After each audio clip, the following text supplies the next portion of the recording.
त्वं हीन पिता वसो त्वं माता शतक्रतो बभूवित् अधाते सुम्नमीमहे। प्रिय मित्रों, आज हमारे पतन का 7वां कारण है अनेकों ईश्वरवाद। संसार में ईश्वर एक ही है, अनेक नहीं है, क्योंकि उस परमात्मा का नाम, मुख्य नाम ओम, श्रेष्ठ नाम ओम भी एक है, उसकी मनुष्य जाति भी एक है, उसका वैदिक सत्य सनातन धर्म भी एक है। वह अनेकों नामों से गुण के आधार पर पुकारा जाता है। महर्षि स्वामी दयानंद सरस्वती ने अपने अमृत ग्रंथ सत्यार्थ प्रकाश में प्रथम समोल्लास में लिखा 100 नामों की व्याख्या। उसमें कहा, वह स्वयं प्रकाशक होने से अग्नि स्वरूप है, संसार को बनाने वाला इसीलिए ब्रह्मा है, अणु अणु में व्यापक है इसीलिए विष्णु है, संसार का कल्याण करता है इसीलिए इस गुण से वह शिव है, और दुष्टों को दंड देकर रुलाता है इसलिए वह रुद्र कहलाता है। मित्रों, ऋग्वेद के मंडल प्रथम 164-46 में कहा भी है, इंद्रम मित्रम वरुण अग्नि आहुतो अग्नि आहुतदो दिव्य स सुपर्णो एकम सद्विप्रा बहुधा वदन्ति अग्निम यम अग्निम धर्म मातरीश्वर माहु। अर्थात वह परमात्मा अद्वितीय है, और अद्वितीय होने से वह परमात्मा हमारे गुण के अगुण कर्म स्वभाव के अनुसार अग्नि, इंद्र, वरुण, मित्र, गुरुतम, यम और मातृश्वा आदि नामों से जाना जाता है। मित्रों, इसीलिए अभी यहाँ वेद के मंत्र में जो सुंदर चर्चा की थी कि एकम सद्विप्रा बहुधा वदन्त्यो अग्निम यमम मातरीश्वर माहु, वो परमात्मा के ये जो नाम बताए हैं, भ्रांति इसलिए होती है कि ये भौतिक संसार में वस्तुओं के और व्यक्तियों के नाम भी हैं। जैसे यम को लोग अधिकतम मृत्यु का देवता कहते हैं, अर्थात वो परमात्मा ऐसा नहीं है, जन्म और मरण ईश्वर के हाथ में, सिर्फ उसको यम भी कहते हैं। इसलिए बंधुओं, हम इस पर चिंतन और विचार करें। वह परमात्मा अनेक अगर होगा तो आलसी लोग तो ये कहेंगे, आलसी लोगों का परमात्मा सूर्य को 10 बजे निकालेगा, सोएंगे आराम से। जो लड़की नहीं चाहते वो लड़की पैदा न करने के लिए कहेंगे। ऐसा नहीं है, वो परमात्मा हमारा सबका माता है, पिता है, बंधु है, सखा है। कहा भी एक विद्वान ने कि त्वमेव माता च पिता त्वमेव बंधुश्च सखा त्वमेव विद्या द्रोणम त्वमेव सर्वम मम देव देवा। उपनिषदों में ईश्वर एकता के बारे में कहा है। उपनिषद कहते हैं, न तस्य कार्ये कारणम च विद्यते, उसका कोई कार्य और कारण नहीं है। एक और बात कही, न तस्य कश्चित्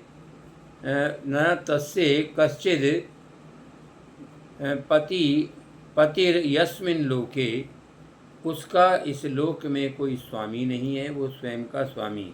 एक जगह और उपनिषद में कहा, एको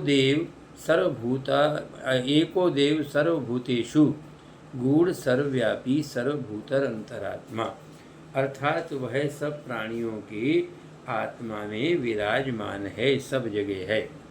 तो यहाँ उपनिषदों के मंत्रों में जो आया, वह शब्द आया, वह स्वयं अपने में कारण है, वह इस संसार को बनाता है। जो कहा है, कोई उसका, ये उसका, वह, जो भी शब्द हैं ये एक वचन है, बहुवचन नहीं है। इससे हमारा तर्क है सिद्ध होता है कि वो परमात्मा एक ही है, अनेक नहीं है। वह परमात्मा हमारा एक होने से ऐसे हमारे सर्वव्यापक है, सब जगह सबके पास में है। अनेक ईश्वर यदि होंगे तो याद रखो अनेकों उपासना पद्धति होंगी, अनेकों धर्म, अनेकों मंदिर। आज ये इसी का कारण है कि हमारी अनेकों उपासनावाद हैं, अनेकों प्रार्थनाएं हैं, अनेकों मंदिर हैं, हमारे अलग अलग पूजा पद्धतियां हैं, अलग अलग गणवेश हैं। इसीलिए हम बटे हुए हैं, हमारी शक्ति बटी हुई है। इसलिए हमको एकता के साथ में एक ही मानना होगा कि हमारा एक धर्म वैदिक सत्य सनातन धर्म, एक आर्य जाति मानव जाति, एक हमारा नमस्ते अभिवादन, एक हमारा ओम परमात्मा का मुख्य नाम, और एक ही हमारे जो है उपासना पद्धति होगी सर्वव्यापक ईश्वर की उपासना। तो तब हम एक होंगे, नेक होंगे, संगठित होंगे, तो संसार के सुखों को प्राप्त होंगे। वेद भगवान ने भी संगठन के बारे में हमें उपदेश दिया है और कहा है, संगच्छध्वं संबद्धध्वं संभो मनांसि जानताम देव भागम यथा पूर्वे संजानाना उपासते। प्रेम से मिलकर चलो, बोलो सभी ज्ञानी बनो, पूर्वजों की भांति तुम कर्तव्य के मानी बनो। एक ग्रामीण व्यक्ति ने शब्द अच्छे नहीं है लेकिन बात बड़ी सटीक है। वो कहता है, गवाही लुगाई दवाई इलाही, अर्थात ईश्वर सबका एक ही होना चाहिए। यदि एक होगा तभी सफलता होगी, अन्यथा दुख होगा। वेद भगवान ने हमको और एक संदेश दिया है, और वेद में हमको कहा है, ऋग्वेद चतुर्थ मंडल 26 में कहा, अहम भूमिम अदादाम आर्यहम वृष्टिम दाशु से मत। यही ईश्वर कहता है, मैं दाता मनुष्यों को वृष्टि देता हूँ, इस भूमि को आर्यों को देता हूँ। ये भूमि आर्यों की है।